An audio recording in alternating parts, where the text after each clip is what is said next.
सोचिए कि उनकी बीवी होकर खेसारी की तारीफ कर रही है, तो ये कितने बेहतर है।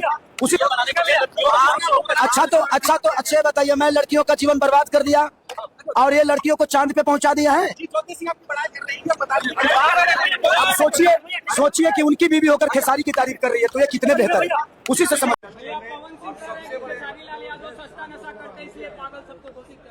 मैं सस्ता नशा करता हूँ, गरीब हूँ ना यार, गरीब हूँ, छोटे बीड़ी पी के जीवन चलाता हूँ, बट लोगों का खून तो नहीं चूसता ना।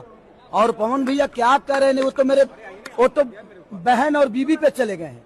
तो सोचिए कि इनका संस्कार कैसा है।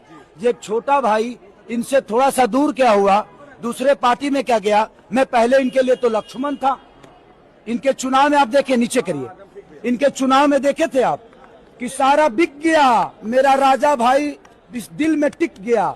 यही आदमी, यही जिनका नाम हमारे बड़े भाई पवन सिंह है, इन्होंने अपने निर्दलीय चुनाव में मोदी सरकार के कार्यकाल को हमेशा गलत ठहराया, लेकिन अब जब इधर आ रहे हैं तो कहते रोड अच्छा है, ये अच्छा है, घेवड़ा अच्छा है, कुछ अच्छा नहीं है। भाई यार आप खुद ही बताओ कि जो आदमी अपने ही माननीय नरेंद्र मोदी की बुराई करते थे कि केंद्र आ गया मेरे को हराने के लिए, अब क्या हुआ भाई।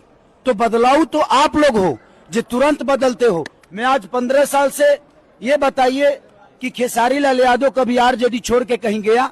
अगर गया भी है तो या तो मनोज भैया के प्रचार के लिए गया हूं क्योंकि मैं उनको प्यार करता हूं, मैं पवन भैया के प्रचार के लिए गया हूं क्योंकि मैं उनको प्यार करता हूं। तो ये मेरा विषय है कि मैं उनको राम मानता हूं, लेकिन उनके भाषा देख रहे हैं, वो तो बहन को भी बीबी बना लेगा, बीबी को भी बहन बना लेगा।